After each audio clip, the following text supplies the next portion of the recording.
Hello दोस्तों, कैसे हैं? उम्मीद करते हैं आप सभी अच्छे होंगे। आज की टॉपिक है क्रोध से मुक्ति कैसे हो। आज इसी टॉपिक के साथ हम अपनी बात आप तक रखेंगे। तो चलिए जानते हैं कि क्रोध से मुक्ति कैसे हो। क्रोध से स्वास्थ्य पर बुरा असर पड़ता है। क्रोध करने से मांसपेशियों में खिंचाव होता है।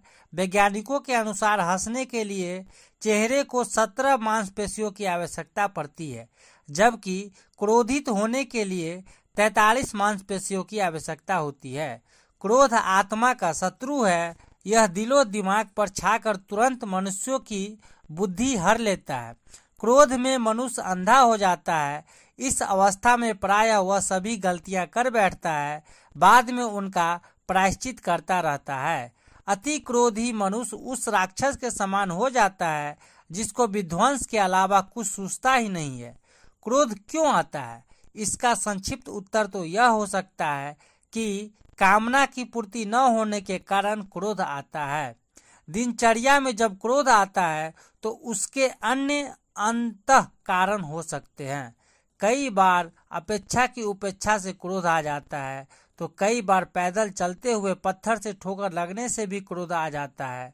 हम पत्थर को ही भला बुरा कहने लगते हैं, जबकि गलती स्वयं की होती है, क्योंकि हम देख कर नहीं चलते रहते हैं। क्रोध का मुख्य कारण है दूसरे को अपने दुख का कारण मानना। हम अज्ञानतावश अपने दुख का कारण दूसरे को मानकर उससे घृणा करने लगते हैं। स्नेह भावना की यह कमी ही क्रोध की उत्पत्ति का मूल कारण है। कई बार तो व्यक्ति क्रोध में अपना आपा खोकर अनैतिक कार्य भी कर डालता है। क्रोधी को हमेशा दूसरे की गलती ही दिखाई देती है, स्वयं को वह सही समझता है। गहराई से देखें तो हम पाएंगे कि आज समाज में अधिकतर अपराध व हत्याएं क्रोधवश ही हो रही है। क्रोध से मुक्त कैसे हो सकते हैं?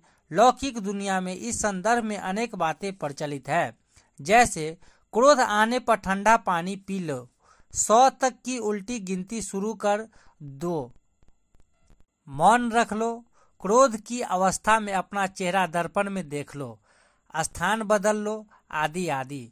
लेकिन ये सब बातें कहने में जितनी आसान है, प्रैक्टिकल में उतनी ही कठिन है। परिस्थिति आने पर शांत बने रहने के लिए बहुत पुरुषार्थ एवं संयम की आवश्यकता होती है। जैसे माँ बच्चों की हजारों गलतियों को भी क्षमा कर देती है, क्योंकि निस्वार्थ स्नेह है बच्चे के लिए। यह निस्वार्थ स्नेह, सहनशक्ति और क्षमा भाव हमें हर आत्मा के लिए जागृत करना है। स्वयं को जगत माता जगदम्बा शिव शक्ति की ऊंची स्टेज, ऊंचे स्वमान की सीट पर स्थित करना है। हमें कोई भी परीक्षा देनी होती है तो पहले से की गई तैयारी काम आती है। हम परीक्षा के समय कुछ भी तैयारी नहीं कर सकते हैं। ठीक इसी प्रकार परमात्मा से योग लगाकर हमें शांति के खजाने को स्वयं में इतना भर लेना है कि कोई भी परिस्थिति आए, हम शांति देवा, शांति के फरिश्ते बन जाए। हमसे शांति के ही प्रकमन निकले। हम कभी रॉयल निगेटिव शब्दों का प्रयोग ना करें, जैसे कि मैं क्रोध नहीं करना चाहता, मुझे गुस्सा खत्म करना है, आदि आदि। हमारा अंतर्मन शब्दों को नहीं, चित्रों की भाषा समझता है। हमें बहुत शुद्ध पॉजिटिव संकल्प करने हैं, जैसे कि मैं शांत चित्त आत्मा हूँ, मेरे चित्त शांत हो गया, मैं शांति दाता, शांति का भंडार हूँ। स्वयं को मन की आंखों से देखे, विजुअलाइज करे, सबसे प्रेम से शांति से काम कराते हुए देखे। इस अभ्यास से धीरे धीरे आत्मा में शांति का गुण इमर्ज होता जाएगा। इसी तरह की अनोखी बातों को सुनने के लिए हमारे चैनल को लाइक, शेयर एंड सब्सक्राइब करें।